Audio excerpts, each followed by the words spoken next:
Salut à tous, je suis ravi de vous retrouver sur Direct Course. On a fait le plein de partants dans le prix de Tourcoing, le quintet de ce vendredi 13 décembre sur l'hippodrome de Paris-Vincennes. Une épreuve qui s'adresse à des trotteurs de 7 ans et plus. Ils sont 20 au départ, 10 au premier échelon, autant au second.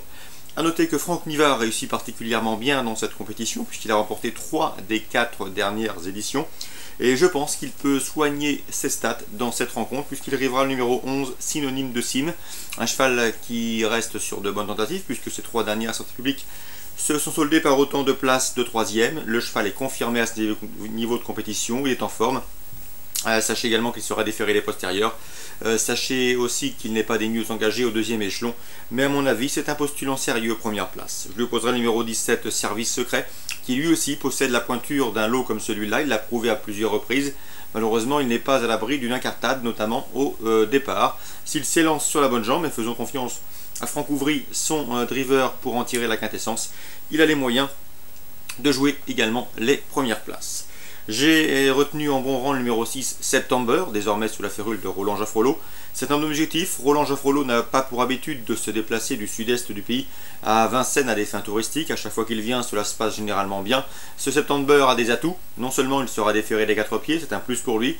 Il part au premier échelon, il est capable de prendre tête et corde. Et à ce petit jeu-là, je pense sincèrement qu'il peut les emmener loin. S'il n'est pas contrarié et attaqué durant le parcours, il peut pourquoi pas mener sa tâche à bien. C'est le numéro 6, September.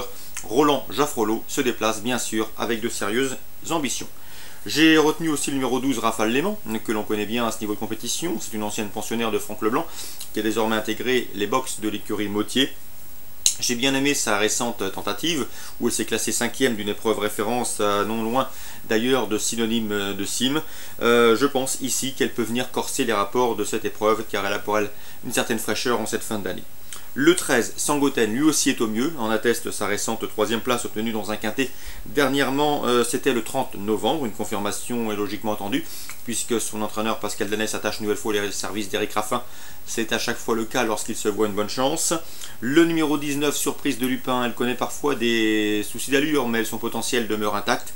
C'est une jument dure à l'effort. Je ne pense pas qu'elle a de la marge à ce niveau de compétition, mais une nouvelle fois, elle a sa place dans les 5 premiers d'une épreuve comme celle-ci, à condition qu'elle reste dans de bonnes allures. Donc mes 6 préférés, 11, 17, 6, 12, 13 et 19. Pour les places, j'ai retenu 2 chevaux du premier échelon. Le 4, c'est Supramour d'Auguste, Guillaume Huguet, avec lequel j'ai eu l'occasion de converser il y a très peu de temps, prépare bien ses engagements. Il ne vient jamais à Vincennes pour faire du tourisme. Il s'attache ici les services de Jean-Michel Bazir. Il faut y voir un signe de confiance. La méfiance s'impose. Il pourrait prendre une place à Bellecote. Même topo pour le numéro 7. Ranjani, il n'a pas forcément une grosse marge dans cette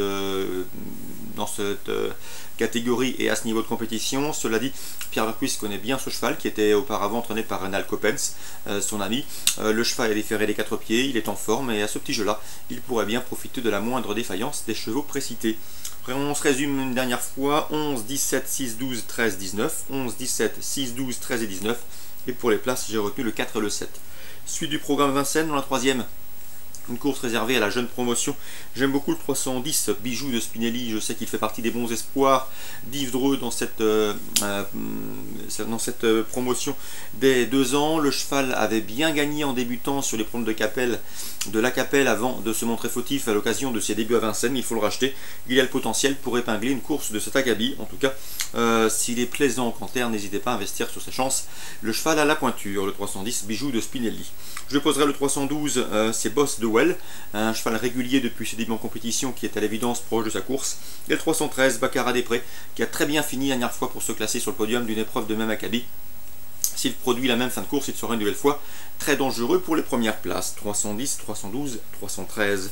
Une heure plus tard, la 5e, je vous conseille le 511 Vésus d'Enfer, un cheval qui a toujours été tenu en estime et préservé par Gilles Delacour. La dernière fois, il n'a pas eu des meilleurs des parcours à Vincennes, il faut le reprendre et le cheval a le potentiel pour briller à ce niveau. Il pourrait bien faire afficher une belle cote dans le trio. J'aime également beaucoup le 510 Varus du Bocage, seulement 9e d'un quintet dernièrement, mais ce jour-là, il a beaucoup mieux couru que ne l'indique son classement brut. Il a bien fini, son driver Mathieu Abrivard ne s'efforçant de ne faire que la ligne droite. Il faut le reprendre. 511, 510 constituent à mes yeux 2 bons outsiders dans cette épreuve, à l'instar du 509 Val d'Archise qui nous arrive de Belgique, avec la ferme intention de se mettre en évidence. Ce n'est pas le genre de la maison de venir en France pour faire du tourisme. 510, 511 et 509. Et enfin, dans la 7e, deux outsiders à vous conseiller. Le 713, c'est le protégé de la famille Bijon, qui à venir de mai, avec lequel Jean-Luc Bijon, j'avais eu le plaisir de converser. Il m'avait dit que c'était un bon poulain qui avait de l'avenir. Le cheval reste d'ailleurs sur de bonnes performances en province et à Paris dans des lots bien composés. Il reste sur 3 podiums consécutifs. C'est Mehdi Chevalier qui est l'un des hommes de confiance de la famille Bijon, Jean-Luc, qui sera une nouvelle fois son partenaire. Le cheval pourrait bien, pourquoi pas, s'imposer à Bellecote. En tout cas, s'il a bon parcours, il ne faudrait pas être surpris de le voir sur la plus haute marche du podium. Le 705, c'est Armani Hermès.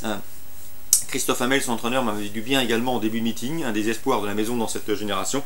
Donc une belle prestation est sûrement attendue pour contrer, pourquoi pas, le 712 à 4 amis, qui sera l'indiscutable favori de cette épreuve. Le cheval vient de s'imposer en 1,15,5 sur ce parcours et ce facilement. Il était déféré les 4 pieds ce jour-là, il le sera de nouveau. Il était confié à Jean-Michel Bagère ce jour-là, il le sera de nouveau. Bref, il ralliera logiquement les plus nombreux suffrages dans cette épreuve. Le favori, le 712 à 4 amis. Mais pour venir le chatouiller, pourquoi pas l'inquiéter, je vous conseille le 713 Avenir de mai, cheval d'avenir et poulain estimé, et le 705 Armani Hermès, qui lui aussi a les moyens de figurer à ce niveau. Course ciblée pour Vincennes en ce vendredi, 3e, 5e, 7e, très bon jeu à tous, rendez-vous demain.